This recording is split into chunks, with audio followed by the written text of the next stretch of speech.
Going with Thoreau's Trip to Cape Cod, page 276 in October 1849. Thoreau followed his new path to the shore of the wild ocean. After 2 summers with no excursions, he was ready for a good long walk, and a glance at the map of Massachusetts told him where to go. Cape Cod. Just look at it.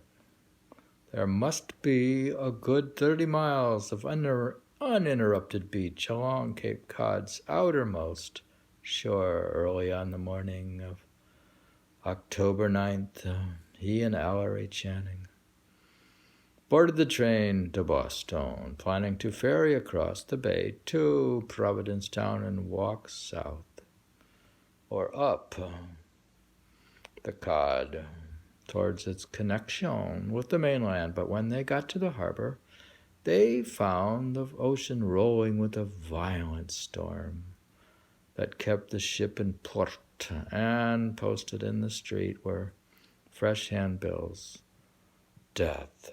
145 lives lost at, Cohasset. 3 days before, the brig St. John, sailing from Galway, Ireland, had floundered in the high winds and heavy seas, breaking up on the tremendous rocks just south of Boston. Of 120 souls on board, only 23 were rescued. Bodies were washing ashore as far south as Ski Tiara Turret. The St. John was a famine ship, oh my goodness, packed with desperate Irish refugees fleeing mass starvation. My goodness. Thoreau and Channing hopped the cars to Cohasset, squeezing in among hundreds of Irish heading down for the funeral. My goodness. Chance and contingency who was conducting that funeral, but the Reverend Joseph Osgood. The man Alan Sewall, Thoreau's once romance, had married. This is her. The guy was giving the funeral who his girlfriend married. He proposed to her and she refused. Thoreau and Channing stopped at the parsonage to visit with Ellen and Joseph, and Joseph walked with them to the nearby beach, where the 3 men fell in step with the crowd. The Irish seeking lost relatives and the curious seeking a souvenir, all streaming over the sand past the fresh dung open grave, a large hole like a cellar, while farm wagons rumbled up from the beach, hauling rough board coffins stacked 3 each. My goodness, what a way to start a trip to Cape Cod, huh? The fence. No, dear, this is part of reality. The fence was lined for a mile or more with carriages. Dear, I'm reading it. Now we'll get past it. It's positive. Reality is positive. No, I said reality is positive. The friends stepped through to the beach beyond, walking slowly, pausing to study bodies still uncovered in fragrance of wrecked ship, watching bodies. You can't deal with it? I can't. I can. He is so descriptive. He is horrible. Horrible. Thoreau is horrible. Yeah. I like it when he describes nature and beautiful things. I don't like it when he describes all those painful things. I like it when he describes painful things. Read it to yourself. Read it. I'm going to have to read this silently. I'm going to continue silently until it stops. So that's.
says Cape Cod is book now. Opens with this surreal scene, but then Thoreau might have skipped it altogether. It had nothing to do with Cape Cod proper. Instead, he opened his book with it. You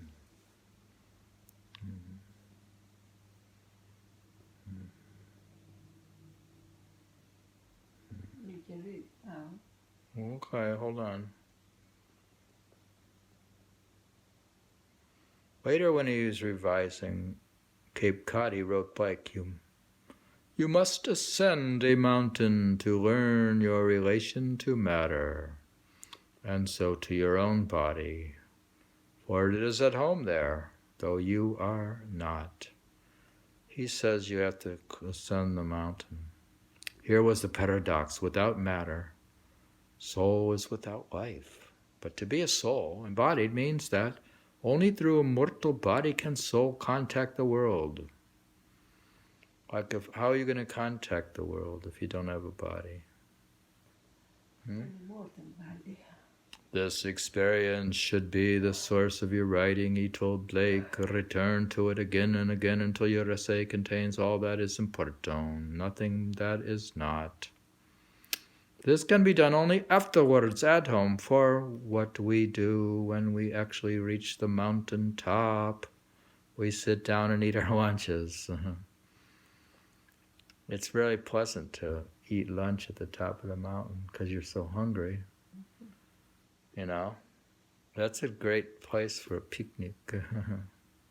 It is after we get home that we really go over the mountain, if ever.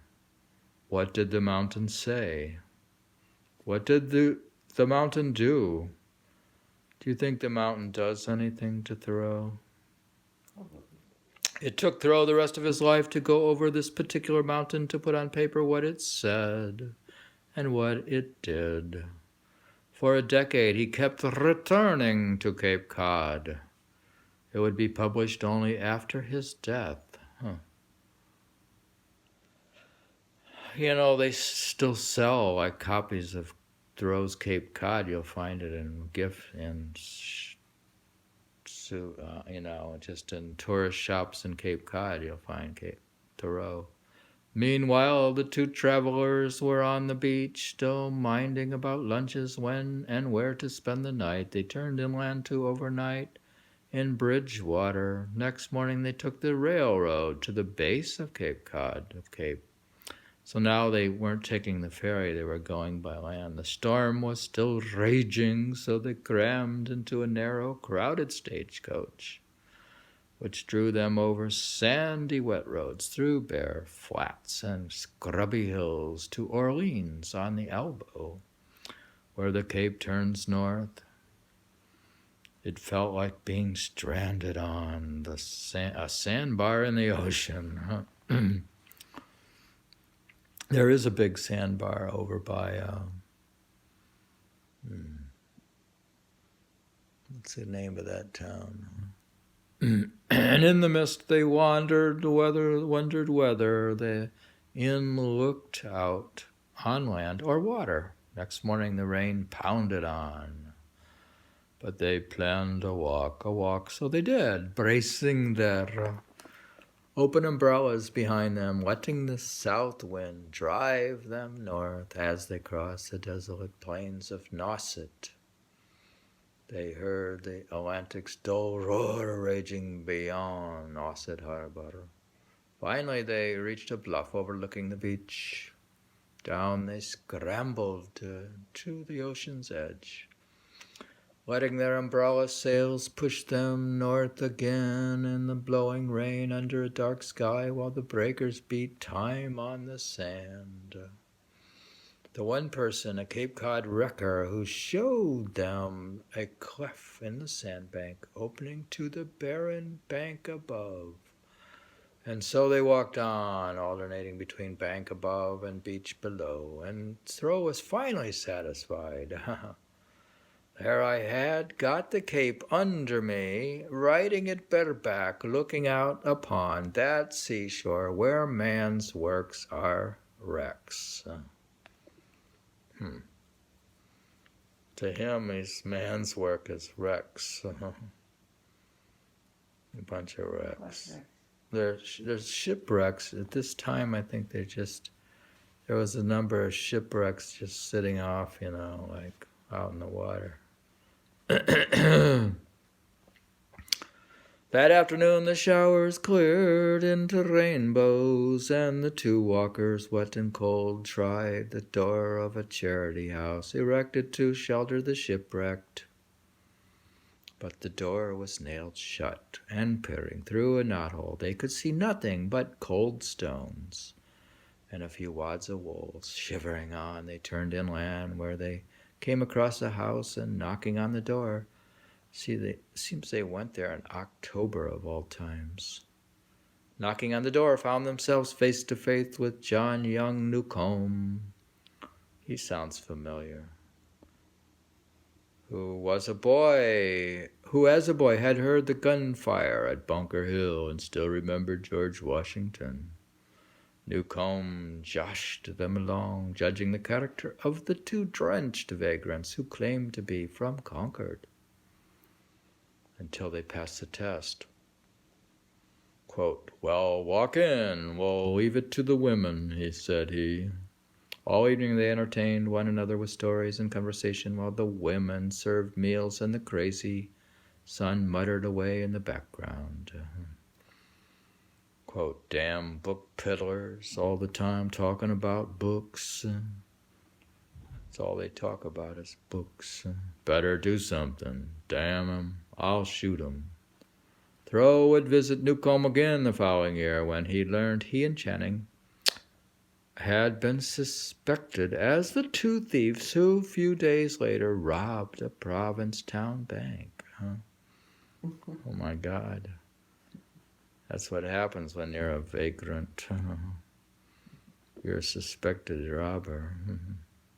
Later, he would memorialize Newcomb as, quote, "the wellfleet oysterman, the greatest and funniest of his many character sketches." They use a Thoreau in Cape Cod as a marketing tool. He's just now a tourist attraction. We were reading about Thoreau's trip to Cape Cod, which seemed to have started out with a dark turn of events.